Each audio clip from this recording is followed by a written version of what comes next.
Hello, bonjour. Aujourd'hui, on va parler de Meghan Markle et du prince Harry et leur dernière apparition en couple dans une vidéo. En fait, c'est une conférence Zoom, via Zoom sur Internet qu'ils ont eue avec les membres du Commonwealth Trust. Donc, si vous vous souvenez bien, dans une de mes vidéos, il y a de cela un mois, j'avais parlé du Commonwealth Trust dont Meghan Markle et le prince Harry sont vice-présidents, sachant que la reine d'Angleterre est la présidente du Commonwealth Trust. C'est une entité qui a été créée justement pour rassembler les jeunes des ex-colonies afin de voir et apporter des solutions pour pouvoir les permettre de s'intégrer et créer une sorte de lieu de discussion par rapport à ce qui se passe dans le Commonwealth. Je me rappelle qu'il y avait une grande polémique autour de la dernière réunion de ce Commonwealth Trust auquel avaient participé le prince Harry et Meghan Markle. Et à l'époque, ils avaient parlé du fait que l'Angleterre devait reconnaître son passé, les fautes de son passé afin de pouvoir avancer, mieux avancer et afin de pouvoir changer les choses. Donc c'est ce qu'ils avaient dit à l'époque, c'était il y a un mois de cela et ça avait fait un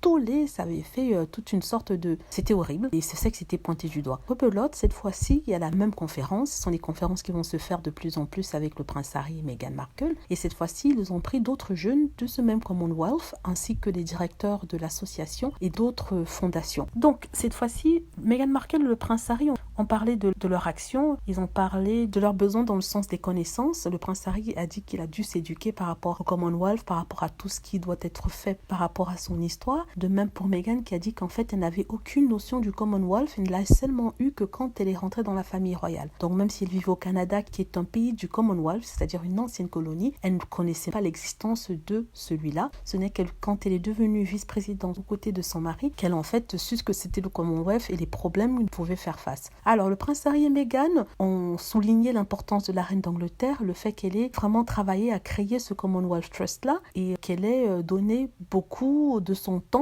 afin de créer une telle organisation et ils ont dit qu'elle était une personne en avance sur ça. Mais est-ce qu'ils le disent parce que voilà, ils ont reçu des critiques la dernière fois qu'ils ont parlé du Commonwealth ou est-ce qu'ils le font de façon naturelle? Ça reste à voir. Mais en fait, il a parlé de sa grand-mère et c'était vraiment très touchant de voir que même Meghan appelait la reine d'Angleterre sa grand-mère et elle parlait d'elle avec une certaine émotion. Donc j'espère que ça va essayer quand même de bridger le gap, comme ils disent en Angleterre, ça va permettre de rassembler les gens et réunir les gens autour de ce thème-là du Commonwealth et de la reine et que les journalistes et les journaux vont arrêter de insulter Meghan et le prince Harry. De toute façon, le couple était mignon à croquer tous les deux, ils parlaient ensemble en synchro, ça se voit qu'ils sont très proches l'un de l'autre, contrairement à ce que les gens peuvent se dire. En tout cas, je voulais vous donner ces nouvelles-là, j'espère que vous avez aimé des nouvelles sur l'apparition de Meghan Markle et le prince Harry lors d'une conférence Zoom pour le Commonwealth Trust. Donc j'espère que vous avez aimé la vidéo. N'hésitez pas à cliquer sur like si c'est le cas, à vous abonner pour plus de vidéos et à cliquer sur la petite cloche afin d'être averti lorsque je poste une nouvelle vidéo. Merci.